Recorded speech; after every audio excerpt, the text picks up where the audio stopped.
Hello and welcome to the show where I try and make a little sense out of this stunning and brave new world that we all live in by talking to a series of expert witnesses about their experiences, interests and concerns. It's important in life to be in touch with your feelings, but it's also crucial to be able to back those feelings up with facts. And so the purpose of this show is to push past purely personal or political promoting positions, separate fact from fiction and fake news headlines, and in hope of uncovering important home truths. And I think the best way to introduce today's guest is to give you a sense of how honoured I am to have him as a guest on this podcast. Regulars to this channel will know that last summer I was lucky enough to get talking to quite a lot of extremely interesting people at the International Conference on Men's Issues in Chicago. People like Carl Benjamin, Tommy Sotomayor and Marcus Meechan. People like Mike Buchanan, Janice Fiamango, Paul Elam and Richard, who featured in the last episode. I even managed to corner Master of Ceremonies Karen Strong for a quick chat on Monday morning, but the one that got away, the one person I really wanted to interview but couldn't because his schedule was just far too busy, just so happens to be today's guest. Tom from Good Men Gone Productions is one of the hardest working and most influential people currently involved in men's rights activism. He's been the man behind the camera at all but one of the international conferences on men's issues and many other films and events. I was keen to talk to Tom about what it was that motivated him to do the work that he does, but I wanted to start by asking him what it's been like to watch the men's rights movement grow over the years. Every year at every ICMI, I decided that what I would do is I would use each ICMI to look back on the previous year, and if there'd been progress, whether things had gone backwards or whether it had stayed the same. Yeah. Every year for the past 4 years, it's gone forward. And, you know, the first 2 years, that was quite a slow acceleration, as it were. Sure. But years 3 and 4, that has picked up. There's a lot more going on in the media. There's a lot more people speaking out against basically the injustice and the inequality of what's going on with men and the society's absolute blindness to any compassion or thought to men's suffering. But there's more and more people talking about it now. There's more men speaking out about it now. There's sort of when I first started this, no one would sit in front of my camera and talk about these issues. Okay. They would stand at a podium and give their talk and then hurriedly avoid anything to do with the camera after that. Okay. But more people now, as you're finding out yourself, are willing to sit down on a one-to-one basis and not have anything scripted, just be asked questions and give answers. That would have been unheard of 5 years ago, to be honest with you. Yeah. So from that aspect, things are getting better.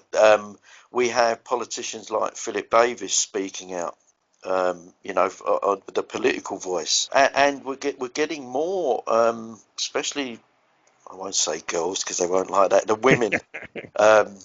They're coming forward, and I think I was saying to you, it's the women that I'm making connection with are actually driving this forward. The men have been talking for years and years and years, and will carry on doing so. But it's the actual women that are driving this forward momentum. Yeah. And we have Natty, who has Elizabeth, Karen Strawn, all these wonderful women, and they're being listened to now, and they're talking sense. And I think we've got to the point where facts and data are now overriding feelings. Thank God. Yeah. So there's that aspect of it as well. So we've gone from the sort of the monster raving loonies of the men's rights movement to a real, I believe, becoming a political force. Not yet, but within the next few years, and with the the rise of Twitter, Facebook, Instagram, and all that.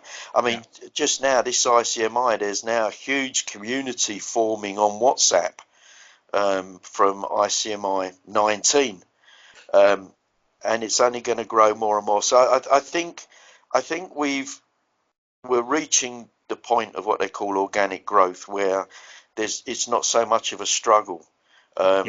It is starting to grow, but we must be very guarded, and we mustn't be complacent. But also, the other side of it now is where we were talking from personal perspectives at the first few. We're talking psychology, we're talking data, you know, the science of it is coming in now, and the psychology of it, and that can only be a good thing. And you know, like I said, it's now facts and data driven and experience driven as well. And you know, I think within the next within the next 5 years, it will be taken very seriously, and people will have to listen finally. But you know, and I hope a lot fewer men die in between those periods. Well, I'm delighted to hear that, because kind of I like to be optimistic about these things, and I think you're 100% right. I think even I'm thinking back to, it doesn't seem that long ago since I heard Mike Buchanan on Women's Hour. Women's Sour. Women's Hour, as he likes to call it. And yeah, you know, just even that concept of kind of, right, somebody's actually talking about it, somebody's actually talking about that area, and then it's kind of like, okay, you know, and it has, it really has exploded. And the fact that not only do these conferences take place, but then that there's a permanent record of them. And you know, to be honest, I think that's kind of like a fantastic thing about this movement.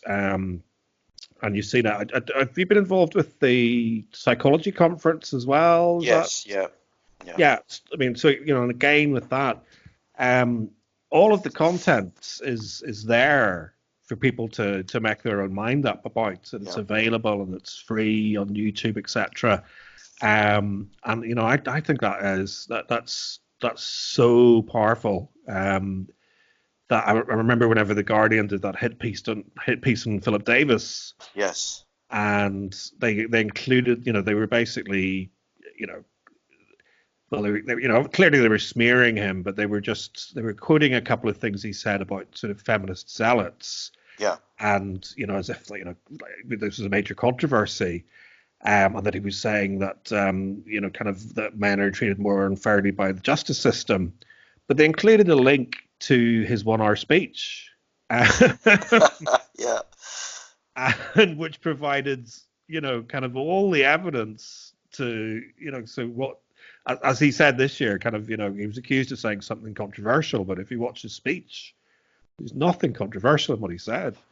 This is why I sort of got into the videoing, because without those videos, the mainstream media would have easily torn apart the ICMIs.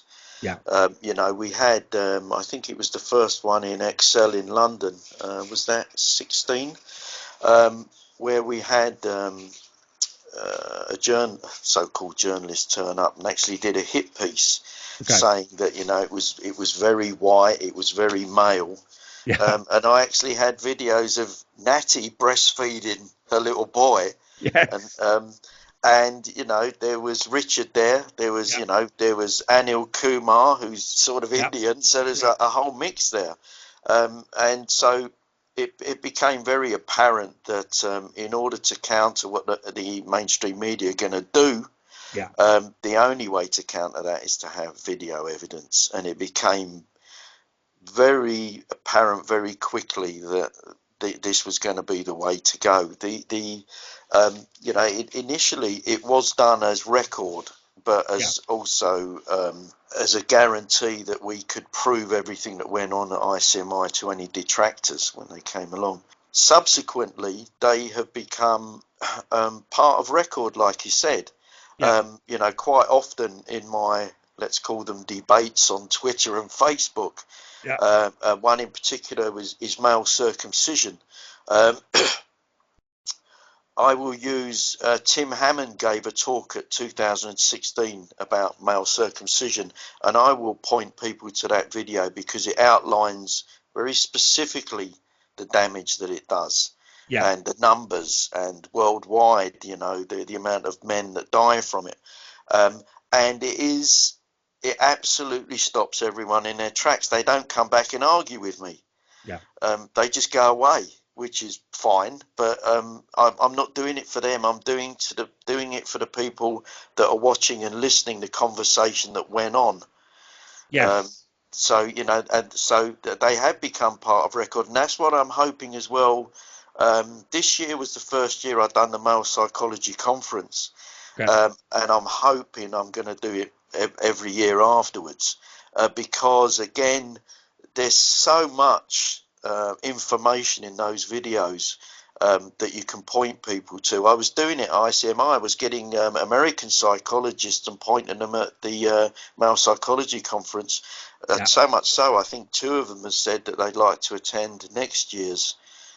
So, you know, I think that's the other side of the videos. And the incredible thing as well is if you listen to the women there giving the talks, some amazing talks, and you know, again, the research they've gone into, it is quite amazing. To be honest, I was filming it and I was aghast at what I was learning. You know, I thought I knew it all doing the ICMIs, but you know, I went into this whole new world of, you know, male psychology, which I think is an amazing thing.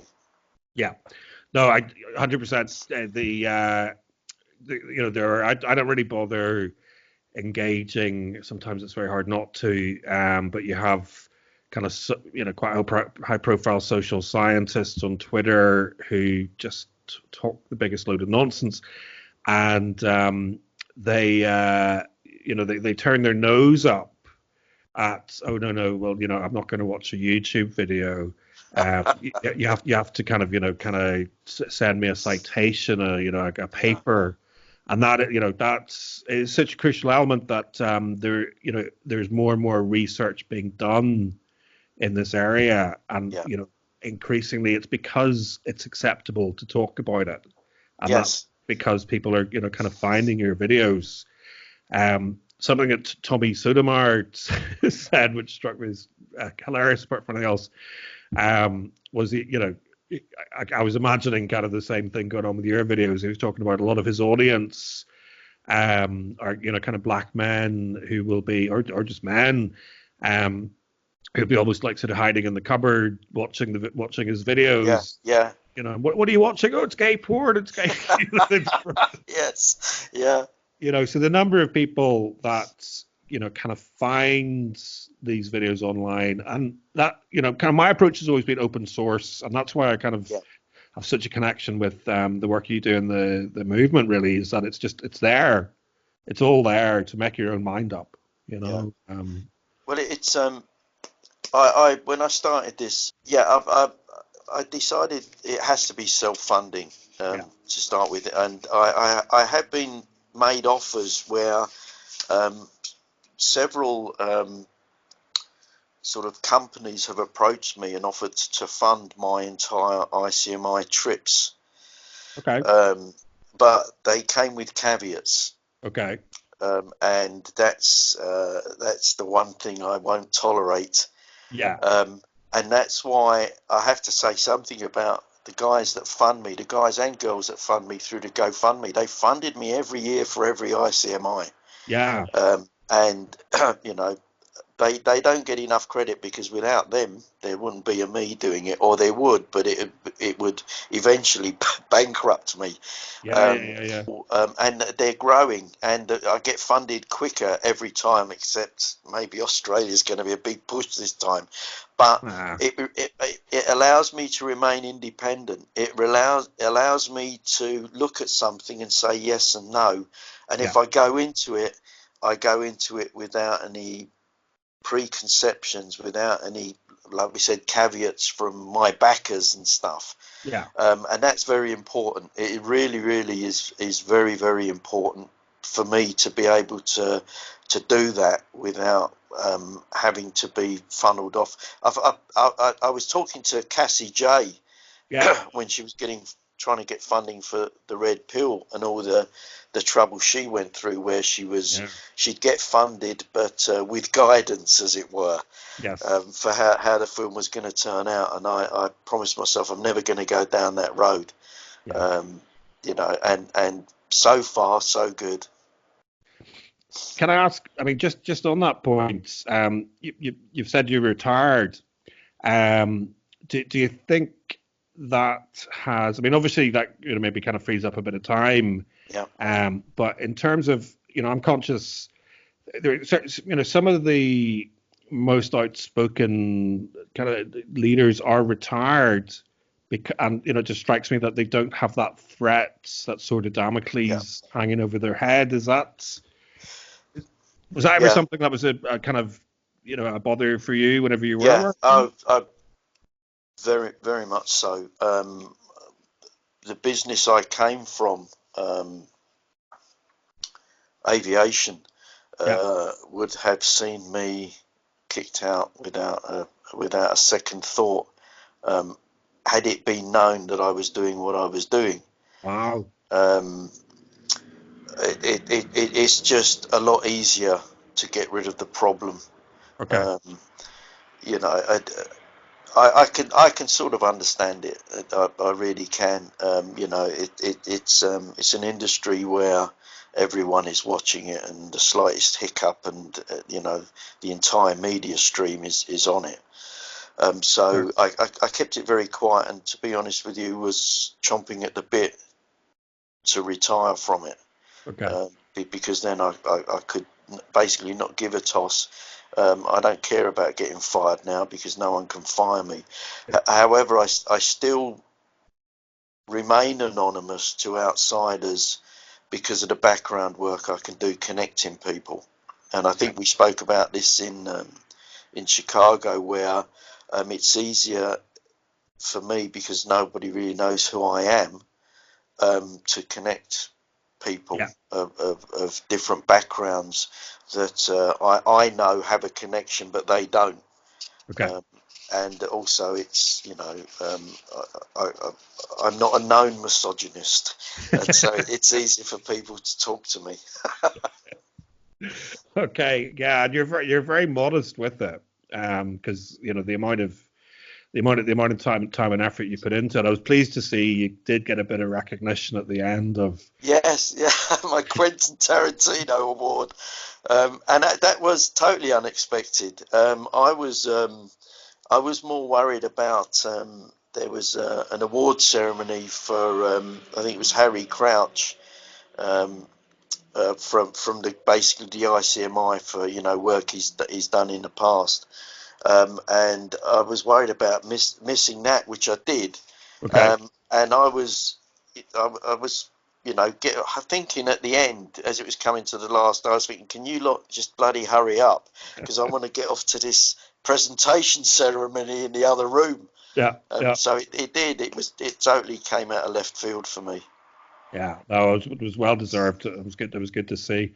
Yeah, I was going to ask, kind of really, I suppose, from that, how you kind of started this journey. I suppose kind of twofold, kind of how what it was that kind of motivated you to get into the area of men's rights, and how you kind of started the journey of kind of making all these connections and starting to film people. But it's the other AV team in Chicago. They're called Ninja Productions. Now, Ninja means revenge. Okay. Right now, it was quite a coincidence, because Troy, one of the other AV guys, came up to me and he said, "Why are you doing this?" Yeah. And I said, "Revenge." Okay. And he just immediately shook me head. He said, "That's our production company. It's called Ninja Productions, and that's all about revenge as well." So I came into this for revenge, not personal revenge, but for revenge against a system that is totally corrupt. Okay. I went through family court with my daughter. Okay. We had a terrible time. Her mother was mentally ill, Okay. and I don't hold any malice to my ex Sure. and the mother of my daughter because she was ill, but the courts facilitated everything her illness told her to say. Okay. From assaulting my daughter while I had contact with her, to any other sort of things. It was everything she said was facilitated by CAFCAS, by the judges, by the solicitors, everyone. And I don't know why I was there, to be honest with you. I don't know why I was in court other than to fight for my daughter. Yeah. And what made me determined is at the time I was working up in Daytona in Florida, and I was flying there, and I had contact every other weekend. Okay. So you can imagine how my working fortnights went. I literally was in Florida, and then Thursday night caught the red eye back to London, Yeah. ready for Friday morning to drive for 2 hours to pick my daughter up Friday evening, Okay. to find out she wasn't there, Okay. and disappeared all weekend. So Sunday I'm driving back to Gatwick, jumping on the red eye back to Sanford in Florida, and carry on working. Okay. And why wasn't she there? Sorry. Well, it's parental alienation, it is what it is known as now. Yeah. Yeah. But just avoiding, court-ordered contact. So the mother was kind of blocking your Oh access. yeah, Okay. deliberately. So to give you an idea, I had 23 court orders demanding I have contact with my daughter every other weekend, and 3 of them had a power of arrest attached to them, Okay. and none of them were ever acted on. And I can remember one time I flew back and the flight was delayed and I was rushing, and I got to the house, and Mum was in, and my daughter was in, but Mum wouldn't come to the door. So I got my court order out of my pocket and rang the police, the local police, Yeah. and they came around and went in and had a word with Mum, etc. And then the police came out and they said to me, "Do you really want us to drag your daughter out of that house so that she can see you?" Yeah. And I said yes. Okay. Right. Because I could see my daughter up in the window waving at me. Yeah. Yeah. And I got to the point where I think, well, I don't care if Mum's upset, Yeah. And the police officer turned around and said, well, we're not willing to do that. Yeah. And Yeah. that was the end of it. And that's when I decided that the whole system is corrupt. I didn't know what to do about it because, you're stuck, because you know that if you talk you might lose more contact time. If you put a foot wrong, and all the time what they're doing is they're keeping you silent so they can reduce any time you have. Yeah. So it's this terrible psychological catch-22, and in the end it worked out fine because Mum had a complete breakdown, and Okay. I got full custody. Okay. But never stopped my daughter from seeing her mum. Whenever she asked, I took her there and Yeah. stuff Yeah. like that. Yeah. Of course. So, but it was a system that done that. It wasn't my daughter. It wasn't Mum. It Yeah. was the system that was so against me. No matter what came out of my mouth and what evidence I produced, it was wrong. It was incorrect. Yeah. I was interfering. I was making things worse, and I think they just wanted me just to go away, but keep paying. Yeah. Yeah. Yeah.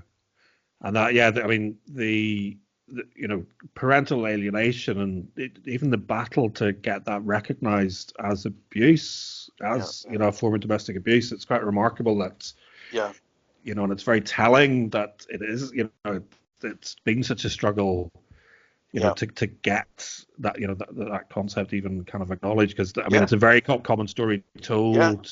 Well, I mean, when I was at court, literally there'd be 5 or 6 guys sitting outside, all with that same look on their face.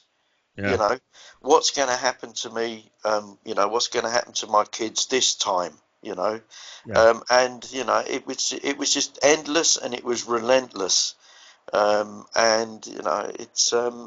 it's wrong. And I mean, yeah, it's fatherlessness is the big problem we have yeah, with youth today and young people today. They're so lost. And I consider myself one of the lucky ones, even yeah, despite everything I'd been through. I got full custody of my daughter, which, to be honest with you, is I think getting near winning lottery numbers. Do you know what I mean? yeah, yeah, yeah, It's that rare. yeah, yeah, Um, but my revenge isn't for the individual. My revenge is for the system. yeah, And even through my video, I've met people that work in that system, and they're saying it to me. It's an yeah, awful system, yeah.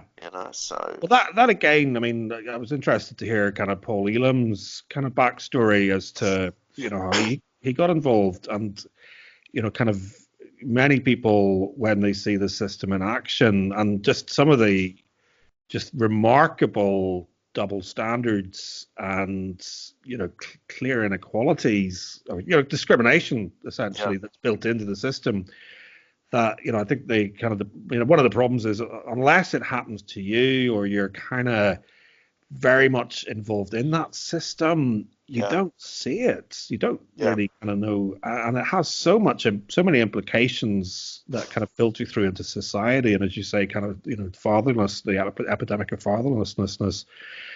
Yeah. So that, so then, I mean, okay, so revenge. It's an interesting word, yeah.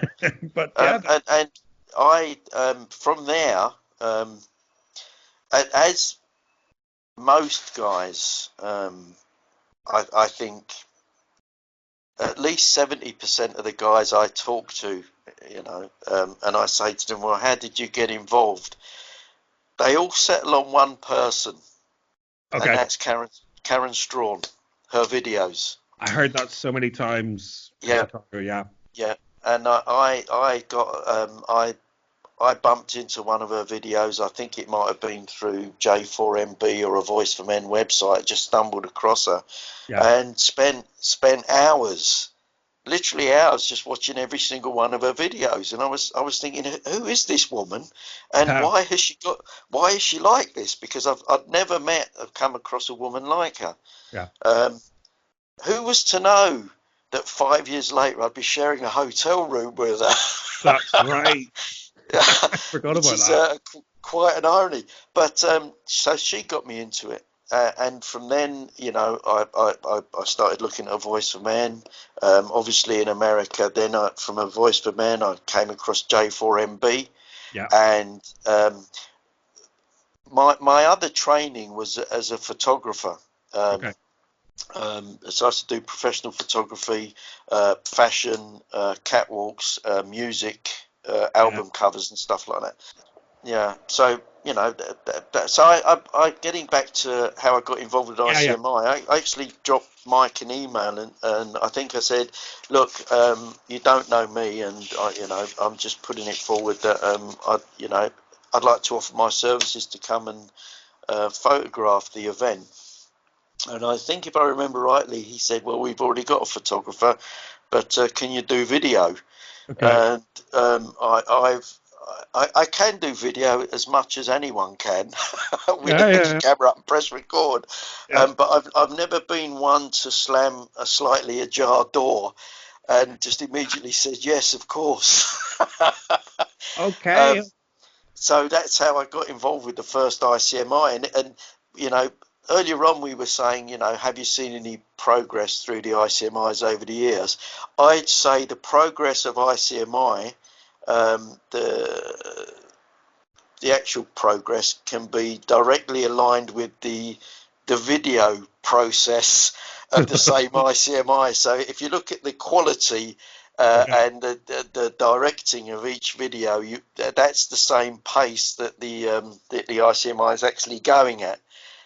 So you'll see that each year the quality of the videos improves, the sound improves, the lighting improves, and again, that's all from my backers who allowed me to buy and purchase equipment to make that happen. Brilliant. So yeah, so I mean, so essentially, to coin a phrase from Kathy Newman, so you're saying that we've reached the Quentin Tarantino stage of the men's rights movement. Yeah, I mean, I sent my backers an email the other day saying we are at the point now where we don't need to fund any more equipment, and things should get easier, Yeah. and I don't have to lean on you guys so often for so much. And we've reached a point where we can produce, the live feed at Chicago, I think is the way forward. Yeah. Especially with long distance ICMIs like Australia and India. Yeah. I think there's a lot of value in live streaming them. Yes. So that's another area to be looked in. But I've decided that if we go down that route, I'm going to fund that myself. Okay. Because it is a bolt-on. It's not that expensive, and again, because of the big push for Australia and then potentially India afterwards, I really don't want to start crucifying my backers for extra kit. So I'm quite happy to do that myself. So Okay. that's how I got into it. And it's been a learning curve for me as much as them. And if only Mike and Paul knew how much I bullshitted them at the beginning to get this going. I think they'd be freaking out now. But it all works out. I mean, I think you've been, a little bit exaggerating in the quality, because like all of the videos I've seen, okay, fair enough. You've upped the process this year with the number of camera angles and stuff, but it's always been great quality. Yeah. So okay, and then in terms of who's particularly, I mean, you talked about Karen, obviously, who just is just a remarkable inspiration to everybody, and a hilarious woman as well. In terms of kind of inspirations with that kept you going and kept you sane, during the hectic conferences like that anybody you want to mention? I did, Or is that maybe that's an unfair question? Maybe that's No, I think it's it ranges from all the big cheeses at the top, Mike, Paul, Karen, Janice, blah blah blah, to the guy who was helping me just reformat the SD cards and stuff. yeah. They say a chain is as strong as its weakest link, and that's who we are and what we are. It's the video of Karen's talks would not happen without that guy formatting the SD cards and setting cameras up for me. Yeah. It really is everyone. If there's a driving force, if there's something that keeps me going, standing on my feet for 18 hours a day, I'd say it was my daughter, Okay. and it always has been. And with the subsequent videos and interviews that I've done, I'm seeing that little girl over and over and over again at the interviews. Yeah. I just I done a part of this documentary about family courts with Tom Parker in front of a girl called Rosie. She's a daughter of from Fathers for Justice. He was some of the protesters, the Batman and Spider-Man protesters from Fathers for Justice, I believe it was. And she was the daughter of one of those guys. And it reminded me so much of my daughter. And it's quite an amazing piece of footage because we're filming her and just asking her. I mean, she's grown now. She's at uni. She's got a boyfriend. Okay. But she can remember every detail of being alienated from her dad. And it was quite amazing because we're sat down in this room and we just start filming, and we just ask the loosen up questions and get comfortable questions and stuff. And then as soon as we got into talking about events, before our eyes, we watched this 22-year-old woman turn into a 5-year-old girl.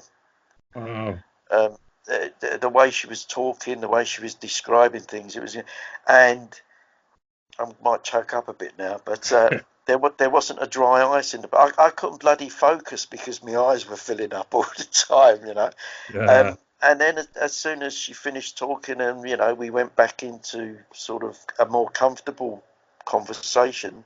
Along came the young lady again. So, you know, I see this all the time. I talk and film dads that could be myself all the time. yeah, And it sort of, it's relentless, and like I said, is in November I start filming families that have suffered parental alienation, yeah. and there's so many. I asked for people, would they be interested, and there's so bloody many that I can't use them all, so I have to go around and I have to pick them. So God. um, it goes on and on and on. So that's why I do it. That's There are no heroes.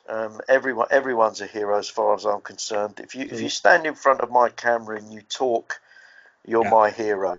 And if you stand behind the camera and help me make that camera work better, you're also my hero. You're definitely a hero to a lot of us as well. Hopefully, you know that. I was going to ask you what your daughter thinks about what you do.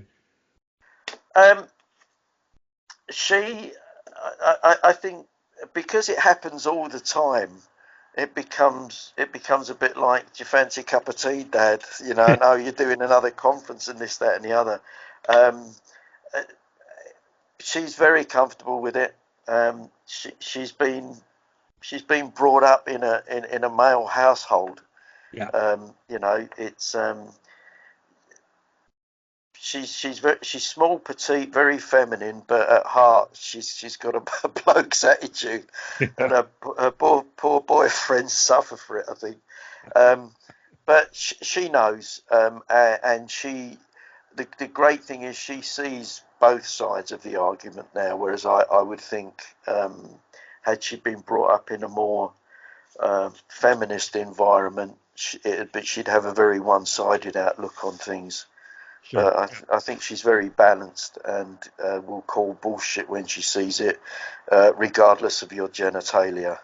Yeah. Well, I would expect no less from your Yeah. daughter, to be honest. Tom, thank you very much. One final question, which is just really, I suppose it's twofold. It's about the future, Yeah. and it's about sort of, what are your hopes for the movement over the next 5 years? And are there any particular personal goals that you would like to either achieve or help achieve over that time? Um, I think what I would like to see is more young people coming along.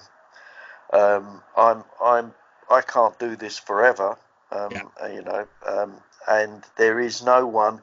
Just like if I look at Mike Buchanan and I look at Paul Elam, you know, who steps in, yeah, with Karen, who steps in. Now I know there seems to be more young women coming along than young men.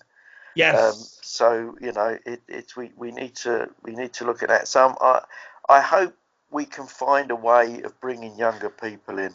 yeah, That's going to be the lifeblood of the movement. And maybe we can take more of a direction role rather than an active role. yeah, Who knows? Um, Going forward from that, I can see ICMI becoming very mainstream within the next 10 years. Let's put it that way. 5, maybe calling it too soon. sure, Um, if you look at the media interest that was in Chicago, it was double the media interest that was in London. yeah, Um, easily, yeah, and not only that is the independents like Subverse. they're growing in size as well, and they'll be taking over from mainstream media. So our sort of media is growing alongside of us, as it were. Yes. And they're more balanced and more open. So it was great to see because they were the first off out of the blocks in terms of putting correct. something out, and it was so positive and just so Yeah, honest. and I'm a big fan of Tim Pool as well, you know, and I watch him because he is balanced. Yeah. So I've got good hope for that. India, regardless of what shape it takes, I think Paul Elam was right when he said we will be reaching out across the world with that one. Yeah. And the men's rights movement in India is absolutely huge. Yeah. So that will be another big push. So will it get any form of government funding? I doubt it. But I don't think it will need to. I think it will become organic quite soon. The enthusiasm grows every year. The audience grows every year. With the live streaming, we can pull more people in from around the world. And, you know, there is the debate where the live stream could potentially affect real conference ticket sales. Of course. But I don't think so. I think what it will do is it will allow people that couldn't get to an ICMI to glimpse what it's about. Yeah. It's not full of hate. It's not full of misogyny. It's not full of evil people. And they'll see that. And then when the ICMI comes to a town near them, they'll be only too happy to go and meet the people and get involved that way. Yeah. So I think I think we're on the up. Personal goals for me is just keep doing the revenge thing as best I can, Okay. and you know, and find other amazing people that are willing to sit down and tell their stories, because I think that's going to be the way forward. You know, I think we've broken the back of the wall of the lies that were put up to stop us from being heard, stop us reaching out, stop us talking. I think, you know, that wall is broken now, and the more content each and every one of us can put out there, the sooner we can sweep that nonsense away and start, you know, getting back to real equality, getting back to families, children, what really matters, rather than this Marxist dystopia that we seem to be sort of heading for. But hopefully that will happen. And, you know, the pendulum is decelerating and will stop soon. I think our job is, when it does start swinging back, to stop it in the middle. I think that's going to be a very difficult job, and we're all going to have to sort of put our shoulder to that to stop it going the extreme other way. We have to stop it in the middle, you know, and for everyone's sake, you know, especially our kids. And so say we all. Well, I hope you enjoyed listening to that chat as much as I enjoyed having it, because in my humble subjective opinion, Tom is a total superstar. He also happens to be a very funny crunt on social media, and obviously I'll leave links below, so don't forget to follow him and say hello. I'll also leave a link to a recent Daily Mail feature about some of the brilliant women Tom mentioned during our chat, which also just happens to feature a photo shoot of them by none other than Tom himself. And if you're subscribed to my Blindside channel and currently enjoying 31 days of January Blues avoidance uploads, then keep an eye out for a couple of clips from projects Tom is currently working on, including a sneak peek at the up-and-coming From the Darkness film, which is going to be released later in the year. And if all that isn't enough to help kickstart the first month of the third decade of this stunning and brave 21st century, then be sure to keep one eye on the Glass Blind Spot for an exclusive interview with the woman who helped inspire Tom to pick up a camera and has helped many, many men to find their voice, including the voice you're listening to right now. Can't you see it too? There's an elephant in the room. The Glass Blind Spot is brought to you by you, because it's your views, your likes and your comments that keep this show on the road.